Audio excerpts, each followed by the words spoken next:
Privilegio que el embajador eminente Claude Heller, quien además es el historiador del multilateralismo de nuestro país, hoy converse con nosotros. Embajador, ¿cómo estás? Hola, buenas noches. Es un placer estar contigo. Oye, pues 80 años de Naciones Unidas y tenemos muchísimos elementos, por eso te pedimos una reflexión que compartas con nuestra audiencia, que nos escucha y ve en todo el país. Naciones Unidas llega muy golpeada, el líder de Occidente, el país que inspiró, entre otras cosas, además fue el país anfitrión que dio nacimiento a Naciones Unidas, tuvo durísimas palabras contra la institución. Embajador Heller. Así es, yo creo que la organización está atravesando una crisis existencial, así la ha definido el propio secretario general. No es una crisis que viene de un día después, sino que se ha ido acumulando pues, a raíz, digamos, desde 2011, desde las guerras y los conflictos que empezaron a prevalecer sobre todo después del 11 de septiembre. Si la organización está golpeada, hay que destacar y hay que enfatizar el hecho de que no es una organización ad hoc. En ella se expresan las relaciones de poder, el estado del mundo, las divisiones entre los principales actores, en este caso los miembros permanentes del Consejo de Seguridad. Es decir, hemos estado asistiendo, y este año es muy emblemático que esto de 80 aniversario coincida con la guerra en Gaza, la guerra en Ucrania como consecuencia de la invasión por parte de Rusia, también la guerra llamada de los 12 días entre Irán e Israel, pero además una serie de conflictos. Hay más de 120 conflictos actualmente en el mundo, tanto a nivel de enfrentamientos entre estados como conflictos internos. Estamos asistiendo a un desmoronamiento de un supuesto orden internacional que surgió de la Segunda Guerra Mundial y ya la violación del derecho internacional, la violación de la Carta de Naciones Unidas y al mismo tiempo la violación del derecho internacional humanitario, pues llevan a una situación de impunidad, de arbitrariedad en la que prevalece la ley del más fuerte. Es más la ley de la jungla que una organización o un orden internacional basado en normas, en reglas y en respeto a las principales disposiciones de la Carta. Y esto es sumamente grave. Algún escritor francés, Giuliano da Empoli, a pesar de que el nombre tiene tantas resonancias italianas, decía, vivimos tiempos de depredadores, ¿no? Se admira aquel que dice, me anexo Crimea y una parte de Ucrania o voy sobre Gaza, y estos personajes siguen teniendo, en este caso, una primacía en un amplio sector de la opinión pública y ha perdido mucha, digamos, hegemonía, déjame decirlo así, eminente, la idea de que las reglas y las normas es la única forma de transitar por un mundo en donde no sea, como tú decías, la imperante, la ley del más fuerte, Claude. Yo creo que hay un intento de reescribir la historia, de reescribir este orden internacional de acuerdo a los órdenes estratégicos, a los intereses estratégicos de las grandes potencias. Que sí vemos que son incluso miembros permanentes del Consejo de Seguridad que han sido los responsables de las violaciones del derecho internacional. Asistimos al mismo tiempo al abuso del poder de veto que ejercen el Consejo de Seguridad. Desde el 22 de febrero de 2022, la invasión de Ucrania por parte de Rusia hasta nuestros días, se han emitido 18 vetos del Consejo de Seguridad. 11 de ellos son la responsabilidad de Rusia, frecuentemente acompañada por China. 7 los 7 restantes son por parte de Estados Unidos, relacionados con la situación en el Medio Oriente y la cuestión palestina.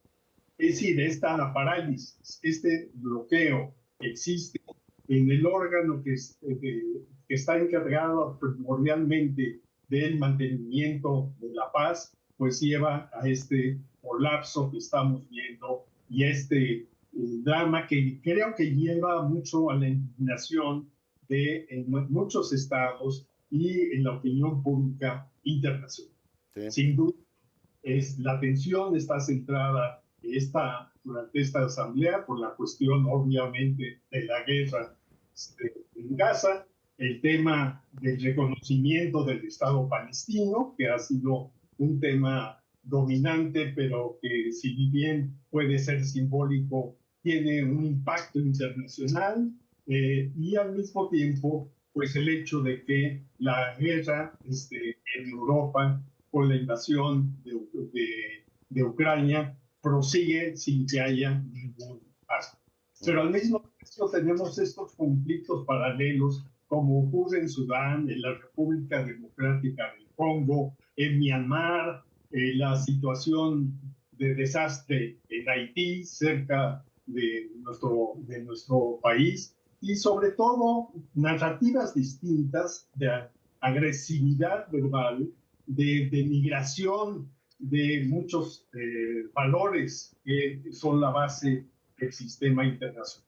Claro. Me llama mucho la atención cómo se busca criminalizar la migración cuando otros, como el rey de España el día de hoy, como lo ha hecho también el canciller de México en esta reunión sobre democracia, pues valoran y resaltan lo que representan todas estas cosas. Estamos en un momento de regresión de los derechos humanos, de la búsqueda de conciliación, de consenso para la solución de los conflictos internacionales. Sí. Al mismo tiempo, un impulso a la carrera armamentista, es decir, ¿de qué habló Zelensky? Zelensky habló de que las Naciones Unidas no están en capacidad de responder a la guerra en Ucrania, en su propio país. Que las armas son su única garantía. Pero te preguntaba lo de la hegemonía eminente porque hay una, digamos, en este caso, comparación inevitable con los 60 años de Naciones Unidas, cuando el unilateralismo de George Bush generaba gran consenso, por ejemplo, en Europa y en América Latina. Recuerdo una birregional en Guadalajara, donde todos al unísono decían, el multilateralismo es el camino para vivir civilizadamente. Hoy veo las comunidades latinoamericanas muy fragmentadas, cada loco con su tema. La presidenta de México ni siquiera acudirá a Nueva York a defender con la fuerza de su investidura el multilateralismo. Veo como muy fragmentado el equipo de los que creen o de los países que dicen creer en el multilateralismo, embajador. Así es, así es. Yo creo que la prevalencia del nacionalismo extremo en todas sus manifestaciones es lo que impide avanzar y cumplir con tantos compromisos que se construyeron al paso de las décadas y que le dieron un bagaje jurídico a sí mismo al orden internacional. Todos los valores incluidos en la Declaración Universal de Derechos Humanos, en la propia Carta, están en cuestión. Y son usados de una manera arbitraria, sin reparo y sin que haya una instancia internacional que pueda actuar. Incluso la erosión de la justicia internacional a través tanto de su Corte de Justicia en La Haya como de la Corte Penal Internacional muestran que no están en capacidad de actuar con fuerza y de hacer valer las decisiones que puedan tomar. Sí. Pero yo creo que hay un reconocimiento por parte de muchos de que si no existieran las Naciones Unidas habría que inventarlas. Es realmente una organización insustituible. Entramos en un periodo de profunda crisis que se refleja también en la situación de crisis financiera que tiene la organización. El secretario general ha anunciado que el presupuesto del año próximo se reducirá en un 15%, se suprimirán muchas plazas de trabajo. Pero al mismo tiempo, los grandes contribuyentes, sobre todo en el caso de Estados Unidos, que aporta el 22% de este presupuesto, pues manifiesta una actitud de hostilidad hacia las instituciones multilaterales. Yo creo que lo que escuchamos ayer fue muy claro y dicho de manera categórica, y no sorprende tanto si uno recuerda las decisiones que tomó el presidente Trump en su primer mandato. Sí. Salir cambio climático, y has hablado del Consejo, los problemas que puede tener la Asamblea General, pero pues en estos tiempos se han metido con el sacrosanto dinero y el comercio. O sea, el presidente de los Estados Unidos ha decidido que todo aquello que en términos de reglas, empezando por la Organización Mundial de Comercio, daban certidumbre, ahora están en un periodo de pausa, embajador. Es decir, veremos en qué termina todo esto, pero el principio básico de certidumbre del comercio en el sistema internacional, por cierto, tan caro a los Estados Unidos, hoy también está en cuestión. Así es, porque al mismo tiempo se ha ido vinculando los temas, las guerras comerciales, con otros temas de la agenda de Estados Unidos y de otras potencias. Pero la administración Biden tampoco no fue muy afecta a la Organización Mundial del Comercio. No permitió, por ejemplo, la renovación del mecanismo de solución de controversias. Es decir, empezó un proceso de alejamiento de estas propias instituciones, si bien había una vocación más multilateral. Ahorita es sálvese quien pueda, hago lo que quiero y nadie me puede cuestionar en las decisiones que adopto en el plano internacional. Y eso tiene repercusiones, yo creo que muy graves, sobre todo por las fracturas que vemos, no solo entre la narrativa de China, de Rusia, frente a la que podemos llamar occidental, sino que al mismo tiempo la pérdida de confianza que está sufriendo en la relación transatlántica, en términos, como lo hemos visto, en de la guerra en Ucrania, como al mismo tiempo en los temas, en el tema comercial. Es decir, son las alianzas mismas derivadas de la historia que pues ponen en duda la existencia y la validez de lo que considerábamos que eran alianzas únicas. Hoy asistimos al mismo tiempo la internacionalización de la guerra, de las guerras. Por ejemplo, ¿qué hacen tropas coreanas combatiendo junto con Rusia contra Ucrania? Sí, claro. ¿No? Esto fue entre, por ejemplo, Irán, Corea del Norte.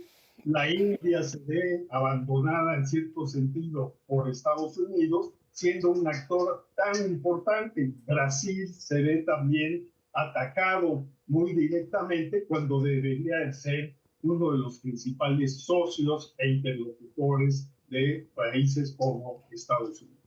Es un mundo totalmente revuelto que pierde su enfoque pragmático y racional. Sí. Nadie habla en este momento de lo que sucede entre Estados Unidos y China. No es tema de Naciones Unidas.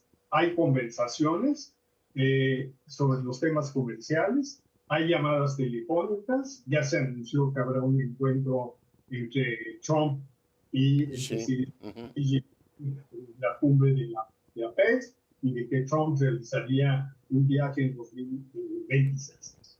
De eso no se habla, porque no está en la agenda de Naciones Unidas, ¿no? Pero China, Rusia, tienen su propia lectura, y también la Unión Europea, de lo que debe de ser el orden internacional. Pues, embajador, te agradezco muchísimo el tiempo que has estado esta noche con nosotros.